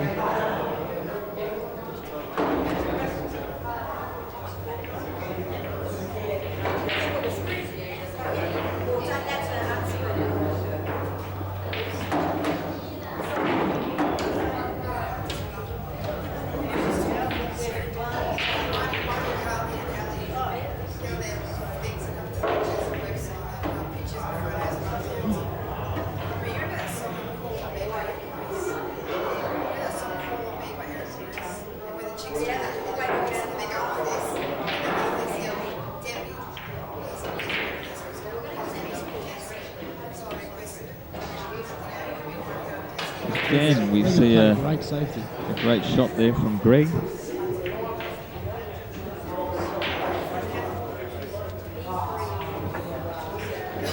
Greg really needs to make a move now. He's down 8 racks to 5.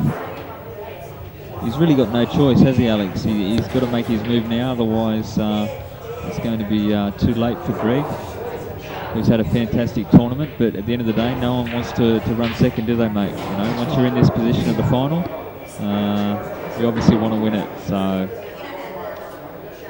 that's right. That's right.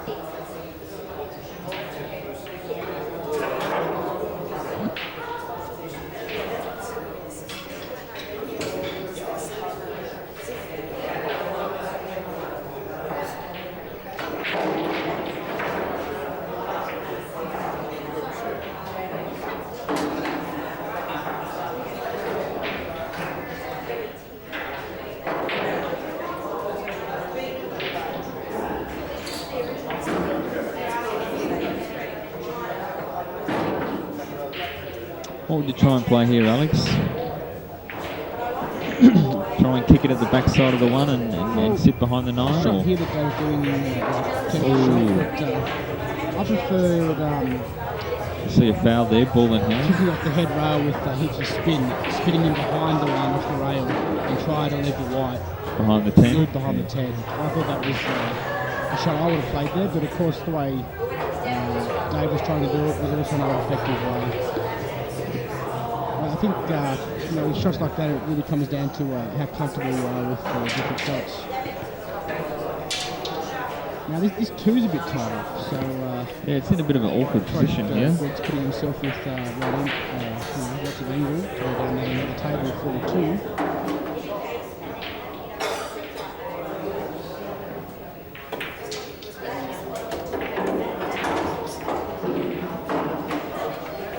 It's a great try. I'm sure I can always just stick that 2, the cue ball rather, behind the 4 and 8 there. Unless it feels it's on. I don't think it's on. I think we'll see a safety shot here. But I think he's played that too hard.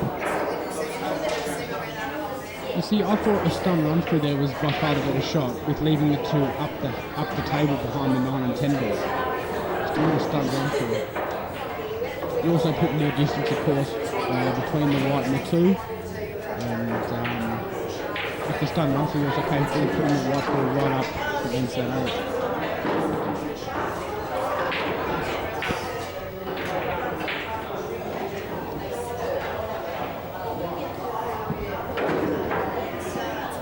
I think that was Dave just into a bit of a mess here. Oh, is his jump cue, Alex? That's his jump cue, Alex.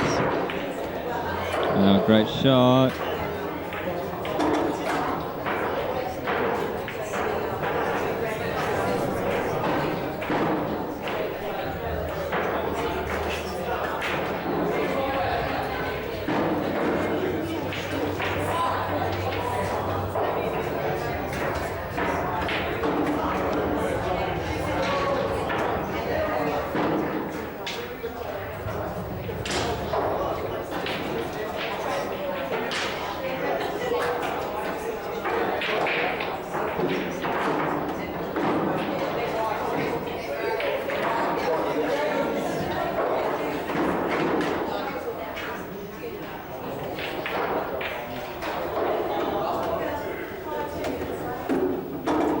Shot there by Roth.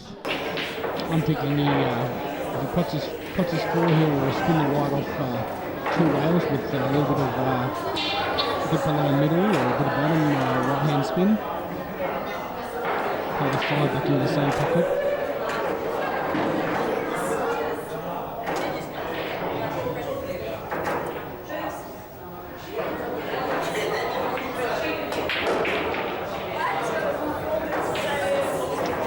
Great shot there from David Rothall. It's kind of a bit short though, Cody. I think he's going to have to play right hand Extreme right hand side spin here to get in between the 7 and the 8. Yep. Or of course stun the 5 there and take the slipper behind the 7. But I believe with Dave, I think if you've got a chance on the hill at 8-5 and you've got a chance to run out, I think you've got to take it. Exactly. It's good to say that Dave has a lot of momentum now, and I guess he'll try to attack here. He's missed it, and I believe Greg couldn't see it. Yeah, well, there was the first big chance there to win the match if he pocketed the 5, but again the pressure. It's the final on the hill. Anything can happen. He's got one hand on the trophy. Greg really does need to time up good here. That's a great shot by Greg. Yeah, like all the things that must be going through Dave's mind. I've just got to win this rack and I'm off overseas for another tournament, another world tournament. I'm sure it'd be hard not to let occasionally something like that pop up into your mind. That's why I love 9, 10 ball, netball, snooker, a lot of the cue sports, because when you're out there playing in a big competition, it's you and your cue on the table. That's it. If you play in a soccer team, you have people there to support you while you're doing your thing. Like Dave now, he's out there by himself.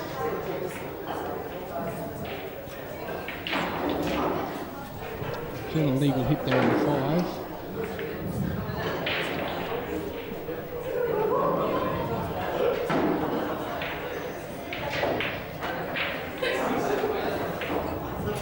This guy needs to slow down.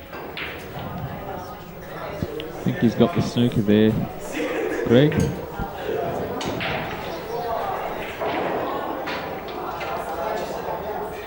I think Dave can kick at this though. He might even nominate the top pocket. I believe he can kick this one rail. If the side pocket's not in the way, and he will have a chance of making it.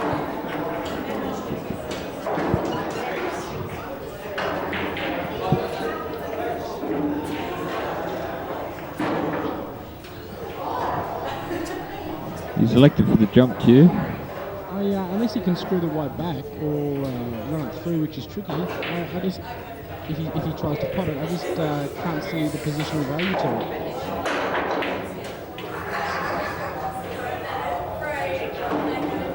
Well, here's the chance for Greg Jenkins. He's trailing 8 frames to 5.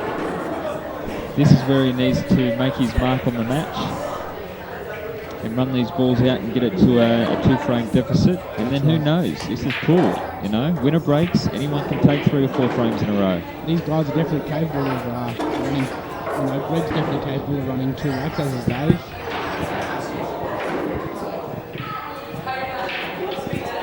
But this frame's a must-win for Greg. If not, it's curtains.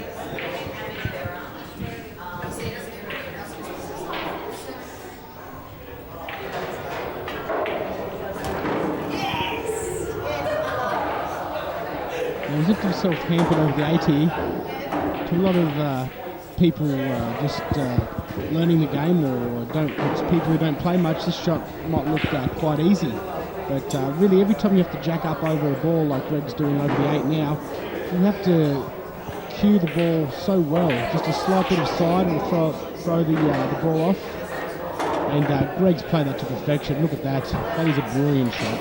Wow, that is a great shot. It's a shot of a champion, really. To be down, facing 8-5 down, and to come up with a massive shot like that. Although he seems to brakes on or keep on. He's fallen short, but I still back Greg to make this 9 and 10 and get it back to 8-6.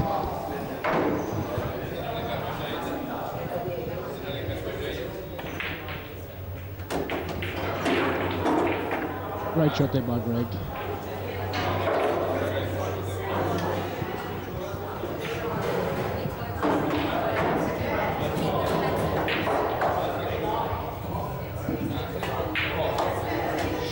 And there it is, Greg Jenkins gets it back to 8-6.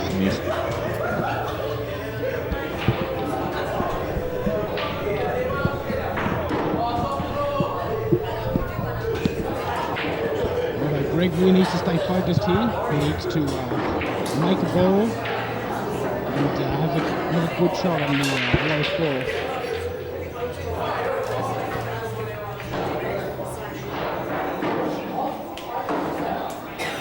I think Dave will be electing a push out here. Again, another dry break.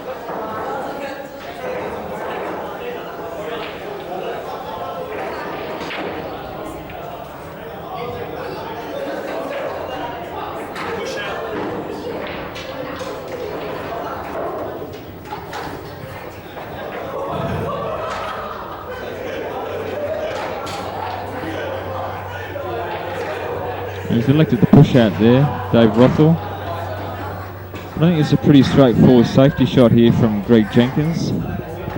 Just going to screw back a little bit behind the 3 and 7 here and send the white ball up the table. Just like that. He's got his brakes on. I think David can swerve here. There's a possible 1-10 combination too if he can get around that 7.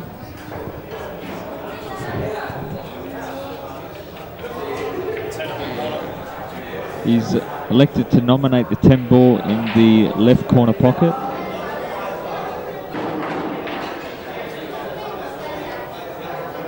This frame could be over quick smart.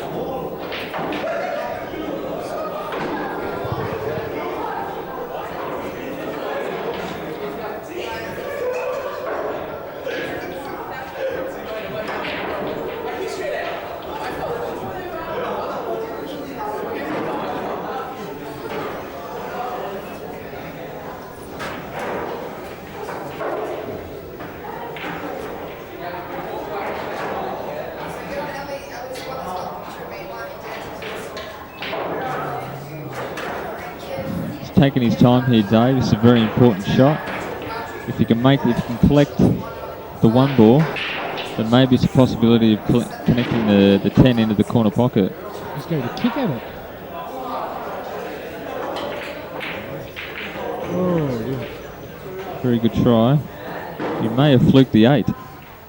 But that doesn't matter. He's fluked the 8, but that doesn't matter in this game because all shots must be nominated. No flukes allowed. So Greg has the option here of either playing the shot as it lies or sending his opponent back in to play the shot.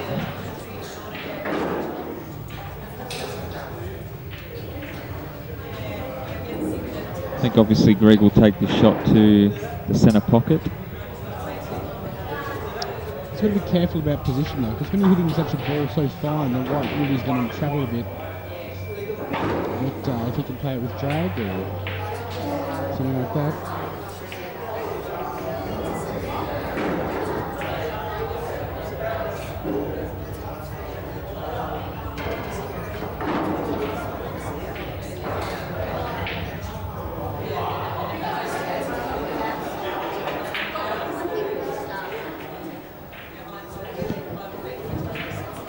Bad miss there from Greg. Yes. Although I think he may have got away with it slightly there. I don't think the 6 is on. I believe he has left the edge there.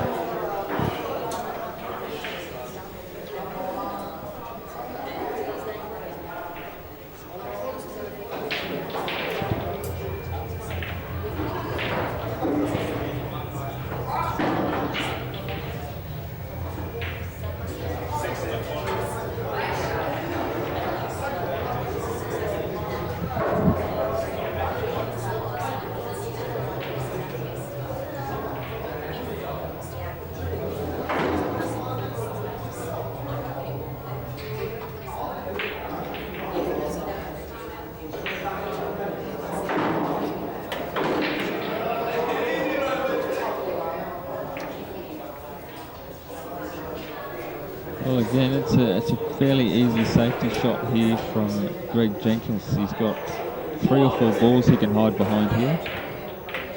Sending the 1 up down. That's really tight up. That's a great shot. Which allows the option of 1-rail kick. Makes it a lot difficult though with the 9 ball there. Might have to call a referee to come and have a look at this.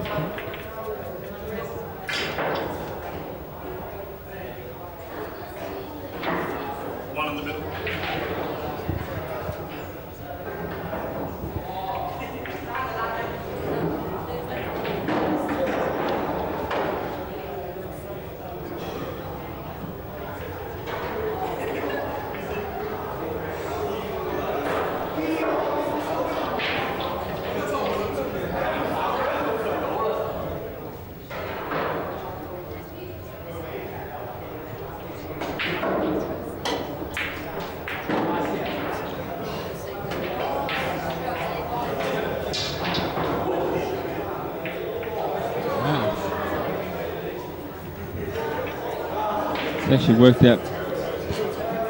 actually worked out pretty good there for Dave Rothall. He's collected the 1 ball and has, I believe, he's got a snooker.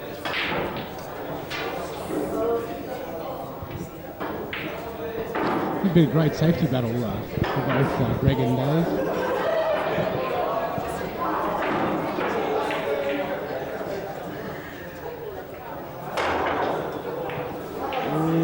Foul there from Greg.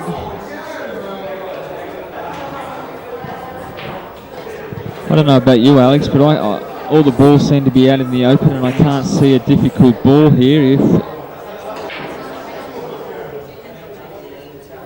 If Dave can just connect the dots and put the ball in the hole, he should be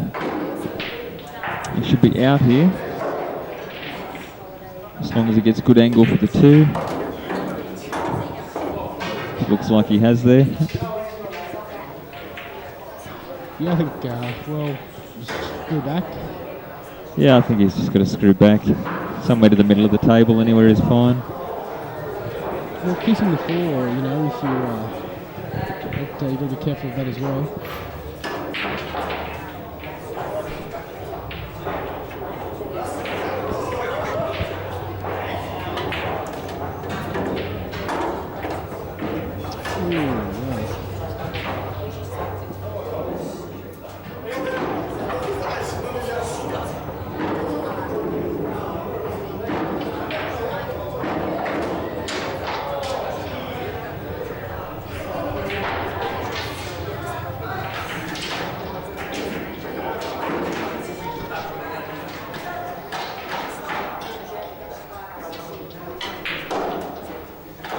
Oh yeah, you see that was the worry. He lost position there.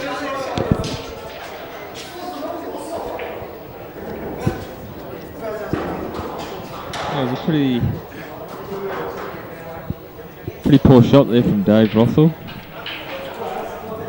I thought he was in pretty prime position there to take this match out, but again, a little bit stiff in the back arm. Causes him to fail on position. And again, I think he'll be looking to play safe.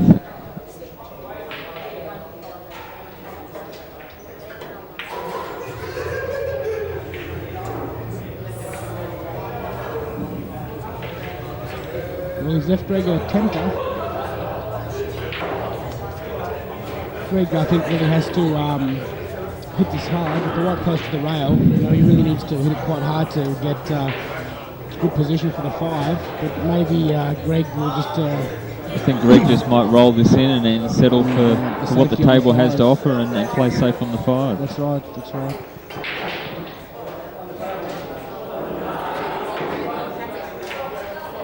He's just trying to play safety on the 4, but he needs a friendly kiss here, and not friendly enough. Again, another chance here for Dave to take out this championship.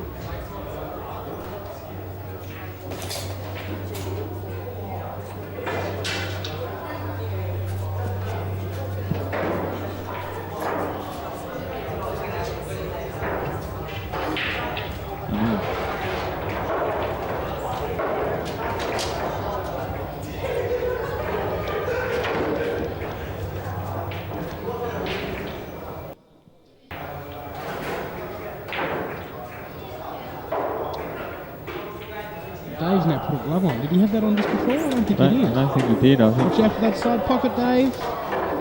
Whoa! Oh dear. This is massive frame for Greg Jenkins. If he can clean up these 5 balls here, it goes to 8-7, which is a massive turnaround. And that'll give Greg the advantage of the last 2 frames. That'll give Greg a lot of momentum. And Dave, I think, will be quite annoyed with cutting off. So it's really a test of the a lot of mental attitude here. Can Dave just forget about that scratch in the side pocket and just hope he gets another shot? And when he does approach the table for his next shot, just to be relaxed and focused. And Greg also has to. Well, not long ago, Dave was up by 3 frames. Now it's about to be reduced to 1. So definitely the momentum has switched to Greg Jenkins, and with the winner break. Dave Rothall might not be coming back to the table. But it's not over yet.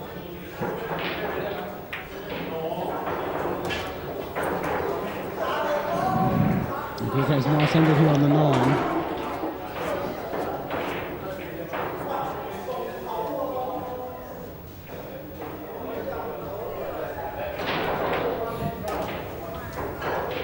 Great positional shot there by Greg Jenkins. This to get it to 8-7. Or as I should say, 7-8. There we go, Greg about to break off. Try to leave 7 racks to 8. The race to 9 here. The 1 ball in, the 2 ball in, 3 ball in, 3 ball in, the the 6 ball in. I think that's one of the best breaks I've seen all day. That's an absolute break. Absolute massive break. It's 4 balls off the break. Now Greg really just has to concentrate here. All of a This rack and sudden, make it 8 apiece. That's really what Greg wants. all of a sudden, 5 minutes ago, Greg Jenkins was down 8 frames to 5. With Dave on the hill. Now it looks like it's going to be 8-all hill. Yeah, the 8 might be a little bit tricky to get on here, Cody. But as long as Greg will settle for more than likely a cut to that right corner pocket as we look.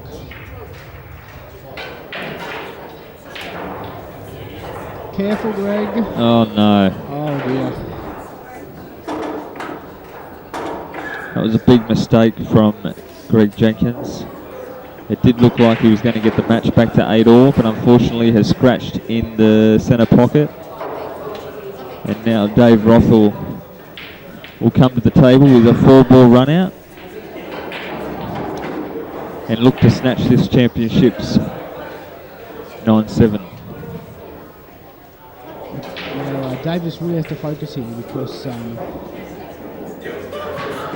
with his last visit to the table, that scratch in the side pocket, so hopefully he's forgotten completely about that. He's just focusing on ball by ball at the moment.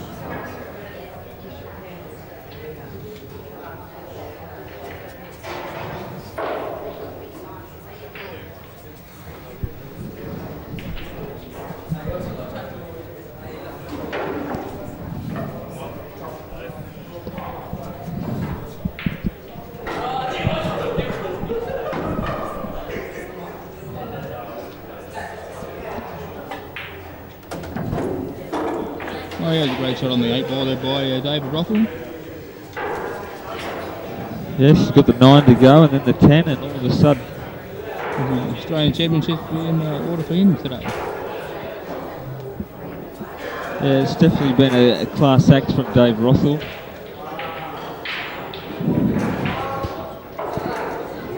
As we see him look to pop the 9, which he has done. And now the 10-ball to the Australian Championship.